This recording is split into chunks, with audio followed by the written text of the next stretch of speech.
A unique and special man. The tribute paid to Tommy Burns at his funeral this afternoon. He was a great Celtic man, great Celtic player, great Celtic manager. He just was Celtic. If Tommy Burns could help you, then he would go out his way to do so. I just want to be there when the morning light explodes. He was a gentleman. On your face it radiates. I can't escape. I love you till the end. Every time you turn up at Celtic Park, there's always a thought about Tommy. All the great Celtic players of the past, the ones I've always got great memories of Celtic Park, and you turn up, you think about the big games you played in, your teammates, the people that helped you along the way, and Tommy's one of them. He was just that kind of personality. He just came from down the road here, like the Carlton, you know. So he's just a city boy, and he just was one of the supporters. He also was, like myself, proud to play for the team and just be a supporter as well, you know.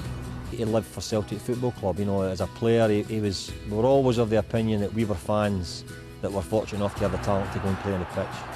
And Tommy was very much in that vein, that he saw himself as one of the fans that was just lucky enough to play for the club, and he played with such great pride. Terrific player. I mean, really very creative, attacking midfielder. And overall, his integrity and his manner and his character were second to none, in the sense that he was a good friend and a good teammate. I love you till the end. I love you till the end. Fantastic footballer, and we all talk about all these Ronaldinos and all that. You know, they look one way and the pass goes that way. Tommy Burns was doing that, you know, years and years and years ago. And sweet left foot, and even on the training pitch when I went there, you could tell what a wonderful footballer he was. But he was a person who worked very, very hard at everything. You know, early on in his career, he worked very hard at fitness. He was terrific. He was a real good and dedicated footballer. From a cheeky little lad that used to clean the boots, you know, up to manager of Celtic. Scotland assistant manager, but he was never any different from that. You know, he was still to me he was still that cheeky little lad, got that wry smile on his face and a twinkle in his eye. I think of him here at Celtic Park as a player. That's obviously when I first set eyes on him, and when I signed for Motherwell, I played against him a number of times. Once in a Scottish Cup semi-final where he scored a goal, and although Celtic beat us 3-0 in the replay and we were all full of disappointment, I can always remember Tommy had the class to come into our dressing room and just applaud us for our efforts. We were a first division side at the time, and just showed a wee bit of his class as a guy. Why don't you just take me where I've never been before? I know you want to hear me catch my breath. I love you till the end. He was very, very quick, very witty, and he could shoot you down in flames in seconds. I think everybody that knew Tommy and been around him will say the same things. He was a very, very funny guy. We always had a few ding-dongs as far as professional arguments on his defensive qualities, because he used to always have a little bit of go back at us defensively, but you know, that was always for the benefit of the team, and that was a part of his character.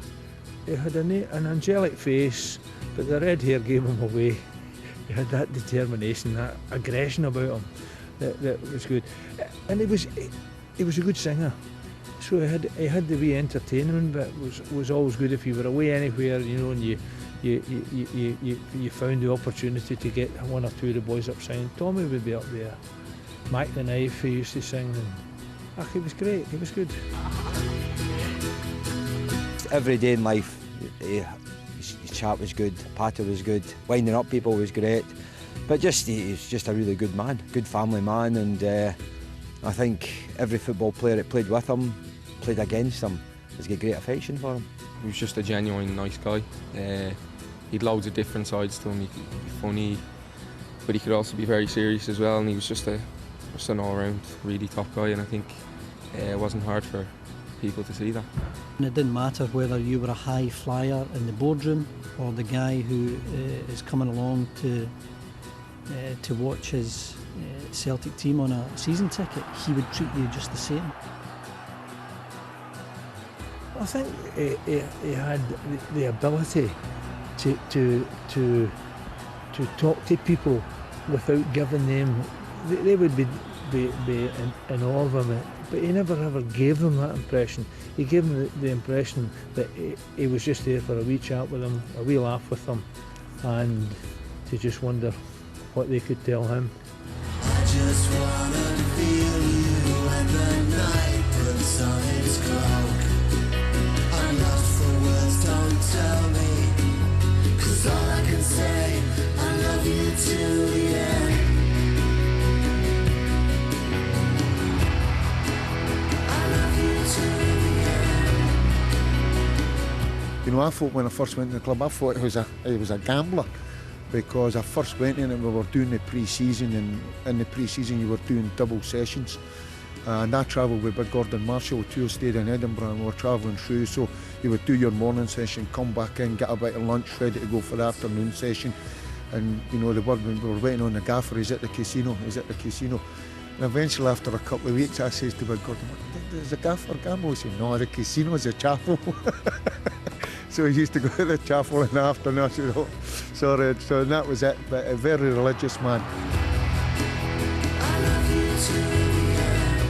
You can't speak enough for the family man that he was, and his faith and everything that went around the personal side of his life. He had a great family and that as well, who were more important to him than Celtic was. There's never a day goes by that his name is never mentioned.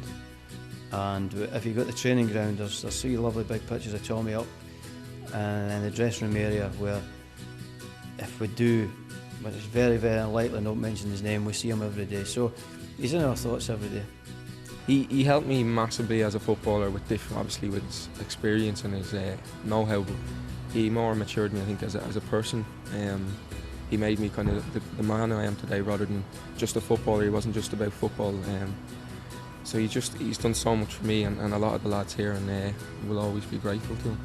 Just great guy to be around, and looked after you as well. You know, he was great for me. I'm honest enough to say, when I went in there, I wasn't one of your ball-playing players. You know, there was other players miles in front of me, but he was just quick enough to say to me, "Listen, you can't do what these guys can do, but they can't do what you can do. That's why I brought you to the club. You just do what I signed you for, and what you done at Falkirk." And that just, great relief for me, and I just went out and enjoyed myself and went and played. And can't speak highly enough for the guy, really, honestly. Just fantastic, really just fantastic. But as I say, it was that honesty, the integrity, the sense of humour that shone through. I stay not far from him, and I still to this day, every time I'm going past his house, I still turn my face and expecting maybe to see him at times.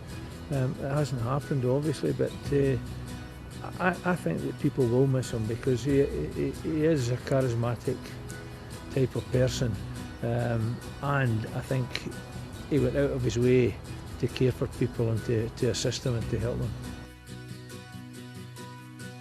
He's such a young guy. He's younger than me, and that's the frustrating part, really, for somebody that literally that young is taken from you. But yeah, they'll miss him. They'll miss him for years to come. Just miss his fun. His just being around him. It was just good. He was a great guy to be around. He was genuinely a nice guy. He helped everybody off the park and on the park. He was just a tremendous human being.